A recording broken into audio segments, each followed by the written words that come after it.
benvenuti alla primissima puntata del SIRPod, il podcast della Pallacanestro Nuoro, la voce della Pallacanestro Nuoro. E visto che parliamo di Pallacanestro Nuoro, la prima puntata non poteva che essere dedicata al nostro padre spirituale fondatore, nonché un po' abbiamo definito papà di tutti, un po' di tutti noi, Giuseppe Godi. Ciao Giuseppe. Buongiorno a tutti. Abbiamo fondato la società Pallacanestro Nuoro dopo un'avventura che avevo fatto con la Gennaro Argento per tanto tempo. La Gennaro Argento poi nel 90 io ho avuto dei problemi, dunque con mio fratello e mio cugino Vincenzo Godi e Vincenzo Lucci abbiamo creato questa nuova società.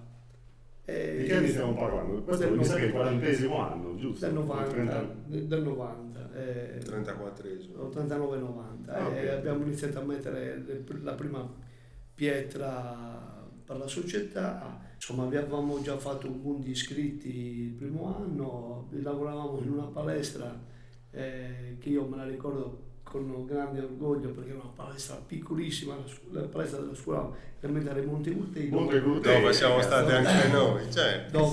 dove i ragazzi hanno anche chiudevano i vetri perché non c'erano vetri, dunque con i cartoni chiudevamo le vetrate per non entrare molto freddo.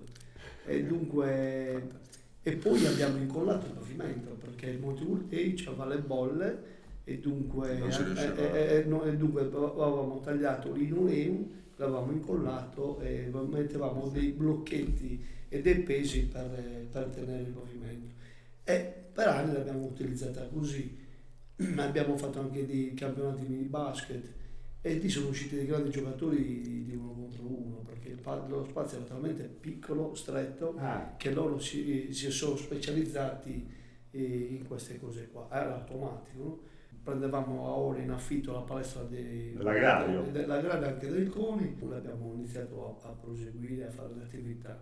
Sono entrati molti ragazzi, molte ragazze, di cui ora sono tutti padri di famiglia, genitori e già da diversi anni sto allenando i figli di questi ex giocatori. Però la Pallacanestro Nuoro non sono solo io perché sono molti, tutti lo staff tecnico, tutta gente che io negli anni ho scelto, ho preparato, ho fatto crescere e anche se non urlo, non sgrido, io comunico molto sul far vedere e poi c'è una parola magica che bisogna dire anche quando cresci gli allenatori secondo me, perché ognuno deve avere la sua formazione, deve poter crescere un po' diversamente dal suo coach che l'ha inserita, perché noi tutti dobbiamo essere umani ed è molto importante, così lo ribadisco anche a molte riunioni e nulla. La pallacanestro è un gioco facile ma anche difficile.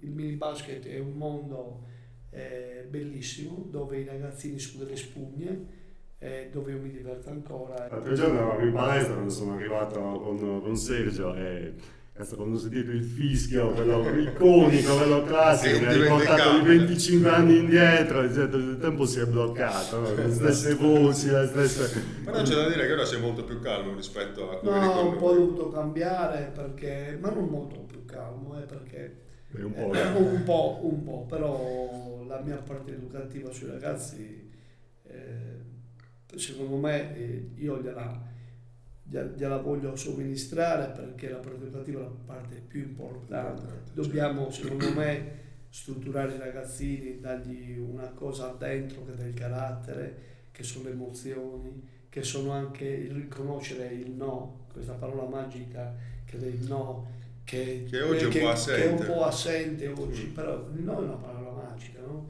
Quando per esempio dico anche ieri i ragazzi del 2013 devo andare bene, no, perché secondo me li forma anche, non vanno bene adesso, vanno bene dopo 5 minuti, però non devono sempre dire sì, capito? Cioè, non deve sempre un apprendimento sì, perché col sì non cresci, col no secondo me è più motivante, capisci? E poi, insomma, capisco anche un po' delle gerarchie, no? Che si sono perse anche a scuola, secondo me, ne sentiamo di tutti i colori, quello che va dalla professoressa, dal maestro.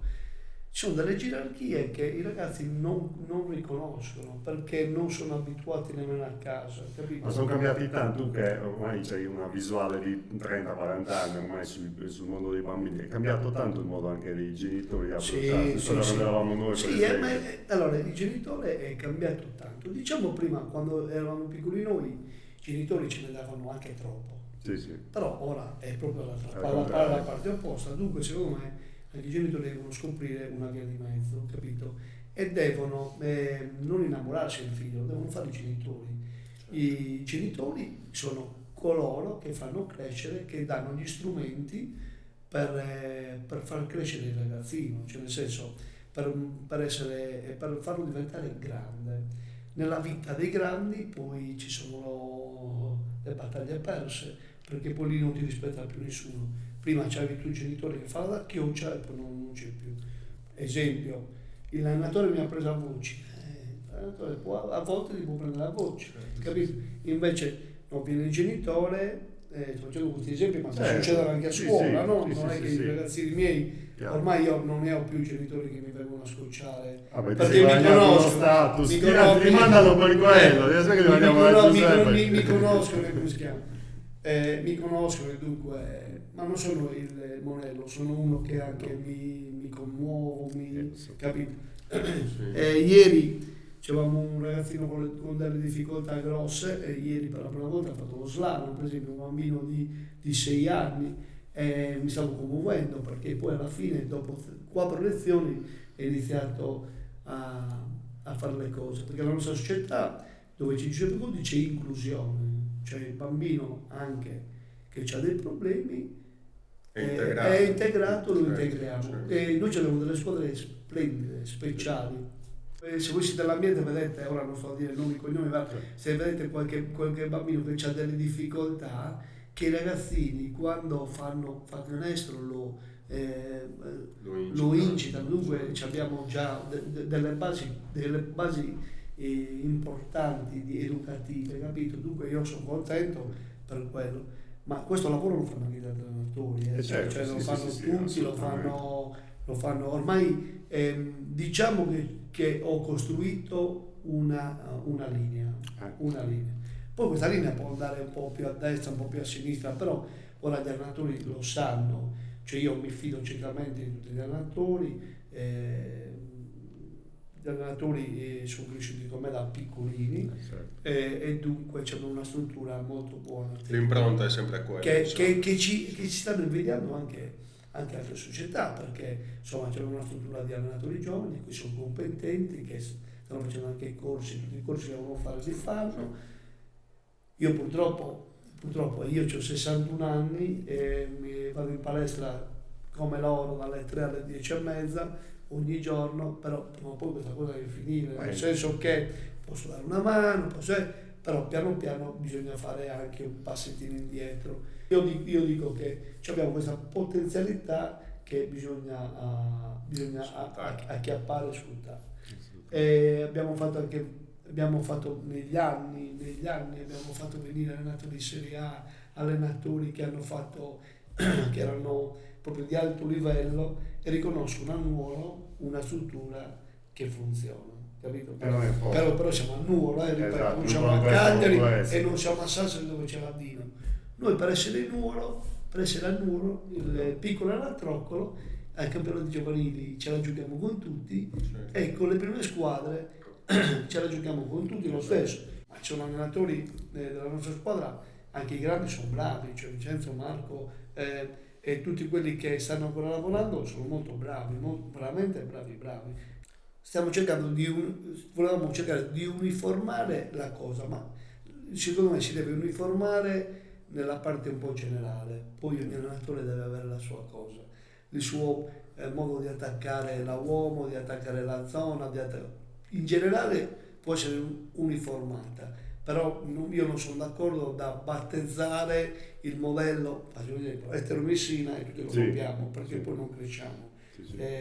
La tattica va adeguata alla squadra, la squadra, ma anche soprattutto anche al modello dell'allenatore. Certo. Cioè, capito? Cioè, tu non puoi pretendere un allenatore di fare uomo a tutto campo, faccio un esempio, press, zone press, se questo qui non è strutturato, deve fare le cose che magari è più strutturato e provare a fare, però man mano cresce, studia e si migliora. Poi dei giocatori vecchi che è cresciuto, grande entusiasmo, i primi anni perdevamo con tutti, eravamo in una battaglia Però ci sono anche tutte quelle soddisfazioni. ci siamo tutte le soddisfazioni. Per esempio, la squadra di Sergio ha battuto la squadra Campione d'Italia. dove c'era D'Altome, Dove c'è il capitano della nazionale italiana. In che anno era questa cosa qua?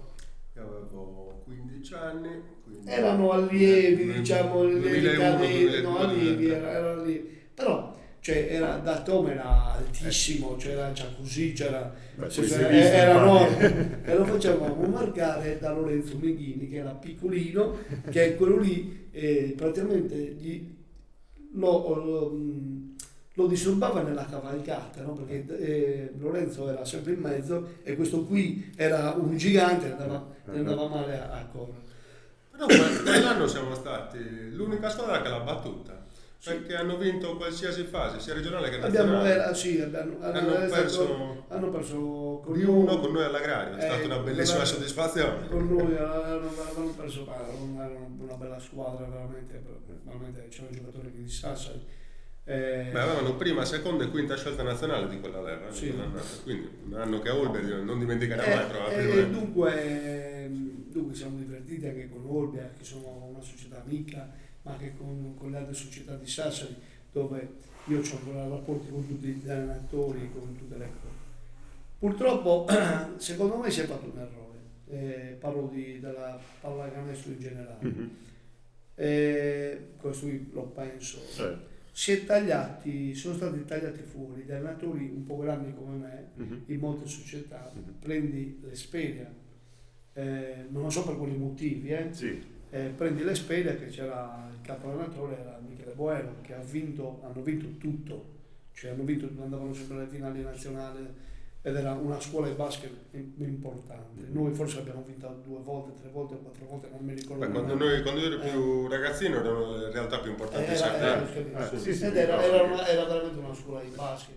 Poi il mio sogno nel cassetto era che Cavalier Carillo aveva lasciato, e sono stati bravi con la Generalgento, avevano portato la Generalgento alla Serie B, che tutti poi diciamo sì, ma c'erano i soldi, perfetto, tutto bene, però c'erano la Serie B, e il settore giovanile della Generalgento, sapete come ha imparato?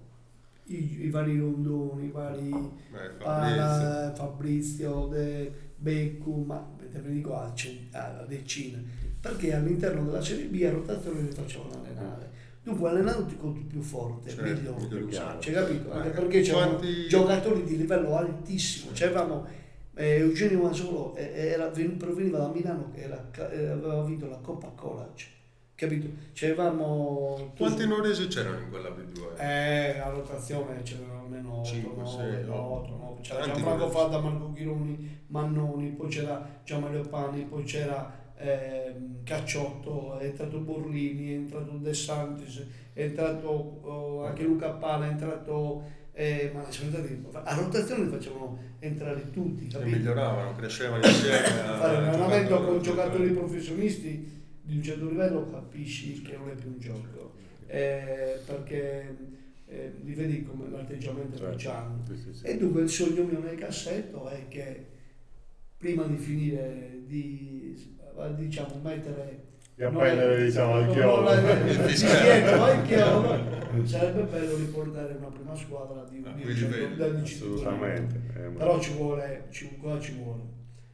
un gruppo che abbia la voglia, la capacità di stare insieme, perché stare insieme anche la struttura sia tecnica sia societaria non è facile, certo. Perché stare insieme vuol dire anche ascoltare gli altri e fare le cose, capito? Lavorare insieme per perseguire un obiettivo, anche dei sacrifici nei momenti. Quali sono la top 3? Se ti dovessi dire anche di diverse leve, non solo quelle là, di 3 giocatori che tu dici che questi erano proprio forti, che sono passati così. Quando la Giorgetto c'era Rondoni che Piero che Devastante. era devastante, era quasi 2 metri ma non giocava pivot. No, giocava il mio ruolo, giocava a 2 o 3. Sì, sì. Capito? Dunque, io vedo molte squadre che mi fanno anche i giovanili, mi fanno un po' di ribrezzo, no? Genitori che lo portano da una squadra rinomata, suo figlio alto e lo mettono sotto. Cioè, metterlo sotto, Lo va stai bene, ma limitando.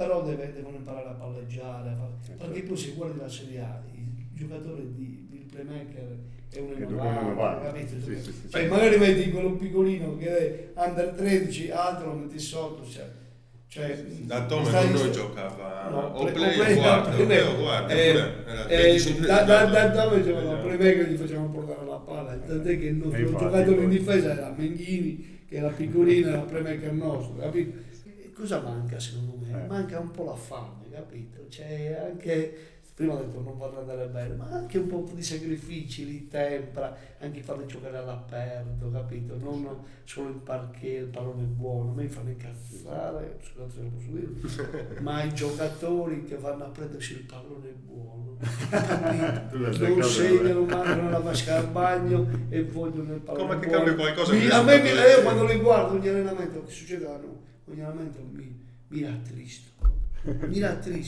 Cioè perché non pensano che non siano le scarpette. Io ogni tanto i ragazzini piccoli mi prendono anche in giro perché ogni tanto vado con le scarpe rotte. Sì, però glielo faccio per dare un esempio, faccio per dare un e messaggio. poi gli dico ora attiriamo, vediamo chi fa più canestro. Io ormai da dove c'ho 2 posizioni faccio canestro un po' perché mi sono allenato per 70 anni, dunque e allora devi fargli capire al ragazzino che non è tutto la scarpetta, la maglietta e il completino, perché negli anni precedenti le magliette nostre erano bucate. Sì. Te lo ricordi? Certo, sì, no, ma io mi ricordo con noi con questo C'avevamo punto di vista di 3 metri. erano strappate, prendi quella lì, senti, quella che ti tocca, no? Capito? Ora c'hanno il nome dietro che ce mi fa incazzare. Anche perché può essere anche una bella per i ragazzini, però i ragazzini bisogna fargli capire che devono fare canestro, devono rubare la palla, a prescindere dal completino bello o non bello, tutto il resto è bello, però e in tutti gli sport che stiamo vedendo, perché io non guardo solo canestro ma guardo tutti gli sport. Anche ieri ho fatto un esempio di Gattuso. Gattuso al pallone gli dava del voi. Non era tecnico, non era assolutamente. Però c'aveva 3 cose fondamentali: correva, difendeva e dava il massimo. Un agonista tantissimo e ha giocato in nazionale, capito? Dunque i ragazzi devono capire che per diventare bravi non devono solo avere la maglietta, devono avere anche le altre cose che sono più importanti, soprattutto, capito? Tu a noi ci hai sempre insegnato che per colmare, diciamo, il gap tecnico magari con l'avversario dovevamo lottare il doppio, mettere il cuore, quindi impegnarci. Le mie squadre, al 110%. tutte le mie squadre, tutte, dalla prima all'ultimo, è la prima cosa che bisogna fare secondo me è da difendere. Poi una volta che iniziamo a difendere poi l'attacco viene un po' più semplice, secondo me. Poi la tecnica la insegniamo tutti i giorni. Io sono un po' di quelli che insegna i fondamentali individuali, perché mi piacciono, perché mi sono innamorato dei fondamentali individuali. Un po' meno del gioco organizzato, perché cioè, io sono un po' vecchio a scuola. Però lo faccio anche quello, però secondo me il ragazzino non è più abituato a leggere e attaccare. Spazio libero, attacco. E invece ora prima deve fare un movimento, si deve liberare, capito? Leggono meno come si adegua la difesa. No, leggono meno e poi sono meno pronti, capito? Meno pronti. Abbiamo avuto 1000 giocatori, che se voi parlate di giocatori tipo Bodiroga, c'è tutta la gente che appena vedeva lo spazio libero è rifregato. E poi guardate, c'era stato anche il cambio di mano Bodiroga, no? Che palleggiava e lui portava via con l'altra mano. E quando l'altro giorno io da poco l'ho insegnato, qualche ragazzino l'ultima volta l'ha provato, capito? Ha palleggiato, è andato con l'altra mano, l'avversario era ancora là perché la palla era qua, capito? E dunque, però noi forse leggevamo un po' di più di pallacanestro forse loro non leggono, non guardano, secondo me non guardano nemmeno le partite NBA. No, però cazzo, questo è strano, perché Secondo me, adesso c'è molto più disponibilità con l'online, adesso tu puoi vedere tutto il basket che vuoi, quando eravamo piccoli noi dovevi avere le videocassette. ma però c'avevamo fame. Lì è, ora anche l'altro giorno mi ha dato il gruppo mio che c'ho io il tiro, capito? La posizione del tiro, perché la meccanica, perché anche guardarla da un terzo, cioè magari guardandola in TV capiscono meglio, oppure la guardano. Sì. Ma questo è importante, guardare tanta pallacanestro e poi giocare anche fuori dagli allenamenti. Adesso ci sono i campetti allora, cosa che prima non poi c'era. nel nostro campetto di fuori dei CONI c'è un gruppo 2013-2012 sono sempre che sono fissi lì. Fanno che gatte, perché insomma si bisticciano poi. Questa è la regola, però sono sempre lì. L'altro giorno io sono dovuto andare in palestra un po' prima, sono andato alle 3:20, alle 3:15 sento la porta, ho detto deve essere qualcuno che vuole chiedere informazioni, invece c'era un ragazzino nostro che stava a prendere il pallone di quello in piazza per andare fuori. Ho detto cosa ci fai? No, stanno venendo anche gli altri, dunque, e questo qui è importante. Hanno creato un bel gruppo. C'è anche mio figlio. Sì, tuo figlio, ma ce ne sono molti, poi sono belli veramente. Poi il sogno mio è quello di, l'ho detto, se ci riusciamo, portare una prima squadra, magari portare anche 2 giocatori, 3 giocatori da fuori che facciano la differenza, non 2 giocatori così che non facciano la differenza. Che facciano crescere tutto il gruppo. Noi abbiamo avuto un argentino in Serie D, 2 argentini, Federico Dell'Agostina, che era un animale, nel senso che era fortissimo, e la squadra che c'aveva una squadra del 92, che io ho fatto una scommessa, ci dai tu, no? Ho lasciato 2 chiocce perché gli altri non mi garantivano 4 o 5 allenamenti alla settimana. Ce l'avevamo anche a Monteburti, sì. Ovunque, dove c'era una palestra con 2 canestri. Ce l'avevamo anche a Monteburti, quel giocatore ha fatto crescere un gruppo.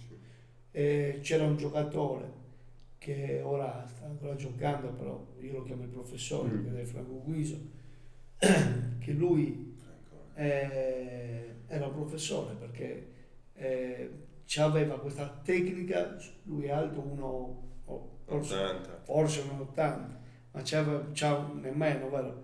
Non lo so, metteva anche 1,75, 1,80, però c'era una tecnica sotto canestro fuori dal comune. E con Federico Dell'Agostina abbiamo fatto una coppia pazzesca, ma poi c'avevamo il playmaker Davide Putu, c'avevamo era una bella Ugo, poi c'era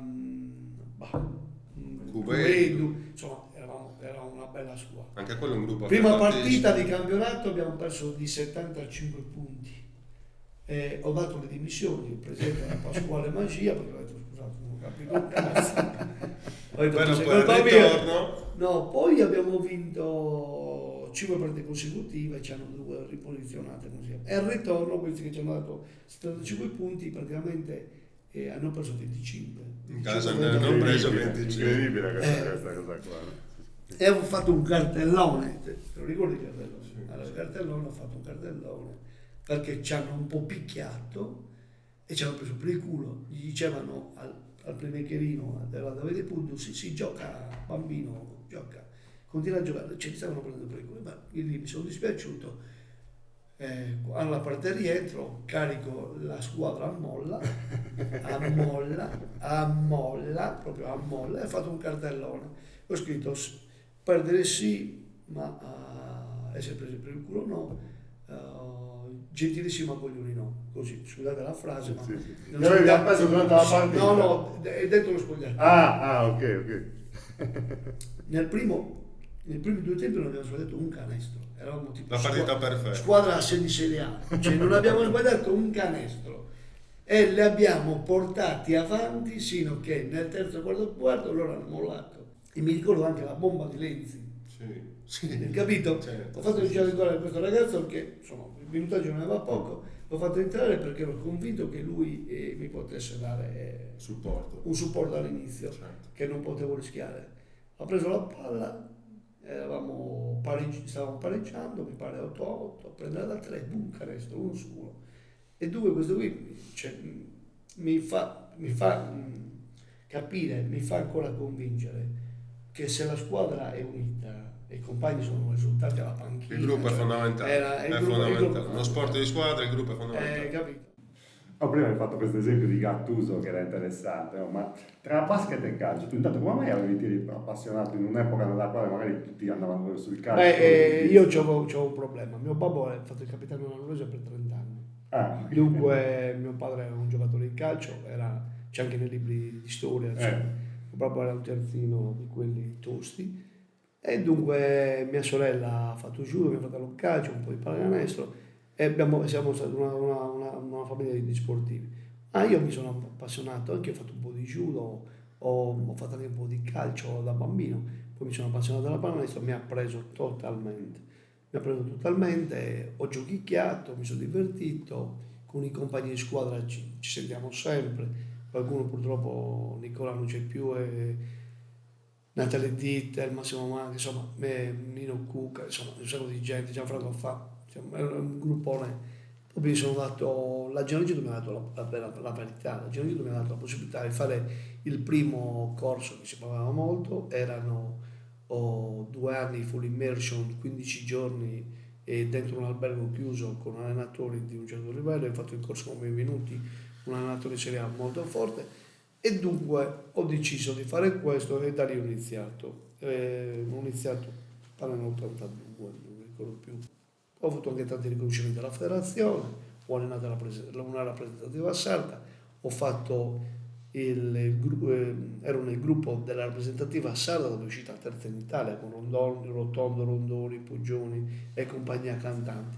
Quella rappresentativa aveva fatto una quarantina di allenamenti, figurati, sono usciti terza in Italia perché non erano allenati. E il capo coach era Michele Boero, che è mio amico fraterno, amico da sempre.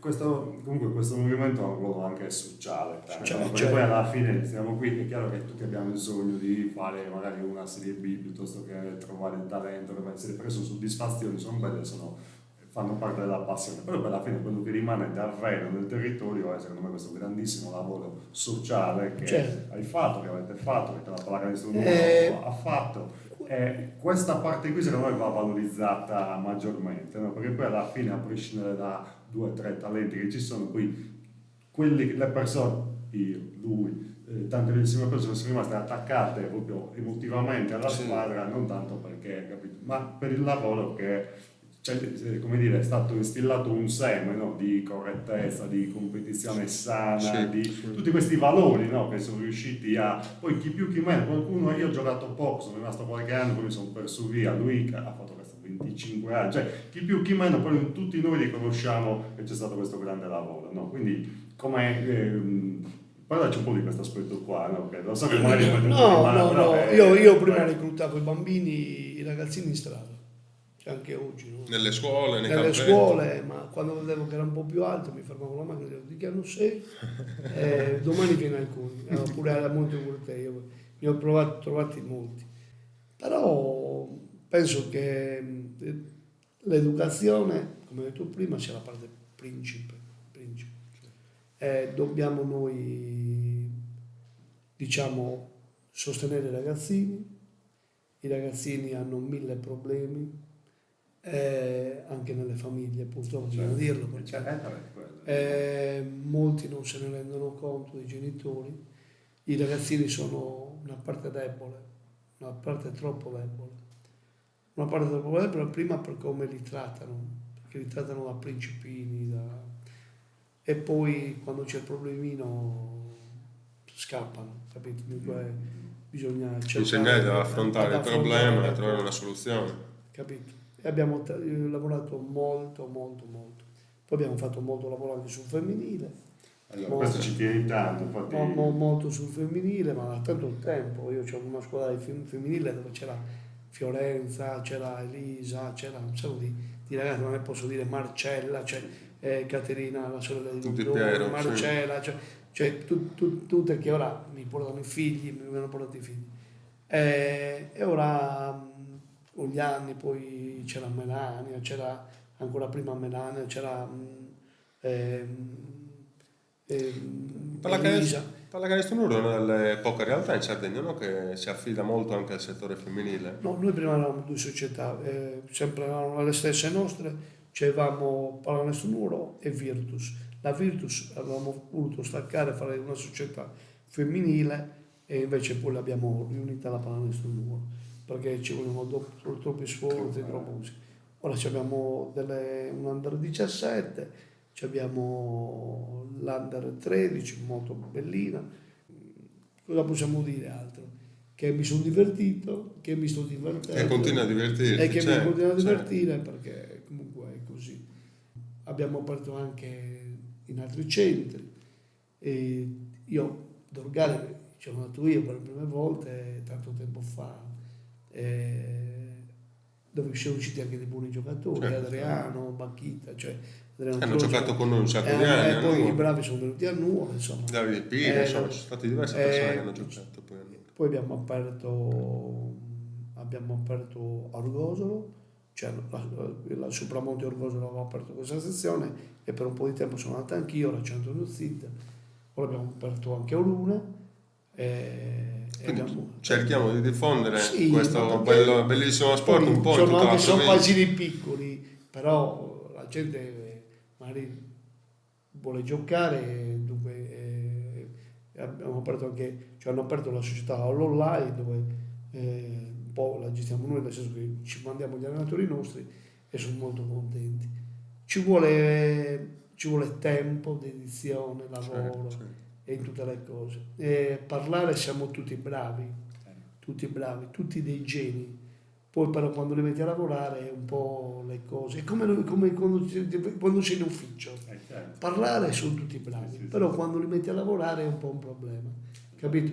Perché la pallacanestro Nuoro non è solo allenare, ma è anche c'è una gestione dei coni, e andare lì, e trasferte, pulmino, e quello. È un impegno importante. E la borsa dei medicinali, e facciamo tutto noi, non è che abbiamo il responsabile medico, capito? Cioè, dunque, gli allenatori si fanno il culo dalla mattina alla sera, cioè non c'è una segreteria che fa le liste R come prima di partire, no, l'allenatore che va lì e si fa le liste R, e questo allenatore sono tempo su tempo su tempo, 20 minuti, 30 minuti, capito?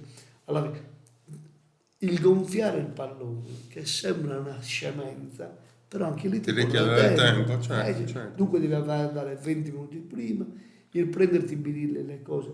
Purtroppo siamo società senza scopo di lucro, Esatto. non siamo Milano, non siamo È una realtà. la Dinamo che ha tutto il magazziniere, e dunque io gli dico, lo dico una parolaccia, no, la posso dire, BC, il buccio di... capito? Perché tutto l'altro è tutto simpatia, capito? Però bisogna farsi il mazzo, cioè il mazzo se lo fanno tutti i dirigenti, se io parlo dai primi dirigenti che ci tengono ancora, dai secondi, dai terzi, dai quarti. Questo è il nuovo simbolo, l'aveva messo la nuova dirigenza, che c'era Pasquale Magia e Giovanni Guiso, che hanno dato un'impronta di società un po' diversa e l'hanno aperta a tutti. Cioè la Pallacanestro Nuoro è una società non nostra, Esatto. cioè fanno È parte di Nuoro. è di Nuoro, fanno parte molto i genitori, faranno parte, ora chiederemo anche, però la società deve essere di Nuoro, non è mia, non è Giuseppe Gudi ci ha allenato, ma non è mia, non è di personale qui non c'è nulla, capito? Non è un'azienda a scopo di lucro che si dividono i dividendi, anche perché la nuova normativa dello statuto, che dobbiamo andare a riverificare che lo Stato, il Ministero della Salute ci sta dicendo di cambiare lo statuto perché ci sono nuove regole, è proprio per quello, perché deve essere una società senza scopo di lucro. Assolutamente. E dunque sì. è È un qualcosa che si fa per passione, Che- bisogna ricreare anche delle economie che Sì. consentono poi a Gli queste persone. allenatori prendono un sacco di soldi e noi, poi, capito? Dunque uno si sta già facendo la casa, capito? E dunque è un problema, non sanno dove mettere questi soldi che gli dà la pallacanestro numero, capito? È un grosso impegno per tutti, purtroppo senza- è molto senza scopo di lucro, cioè, Però non hanno un compenso gli allenatori che non ve lo dico nemmeno perché è ridicolo. Però dà un sacco di soddisfazioni, non economiche, ma è molto gratificante da tutti i punti di vista. Assolutamente. Però bisogna ringraziare perché nulla è scontato, no? Certo, Nel senso, certo. per cui tutti quanti, cioè, chiunque faccia anche un passo per far sì che questo movimento continui a essere vivo, a crescere, È soprattutto importantissimo. avanti ancora a crescere maggiormente, dobbiamo dire grazie. Grazie. Sì. Va bene. Va bene, grazie mille, Grazie Giuseppe, è stato mille. un grandissimo piacere e grazie mille a tutti anche per averci ascoltato. Noi ci vediamo alla prossima puntata del SEAL Pod.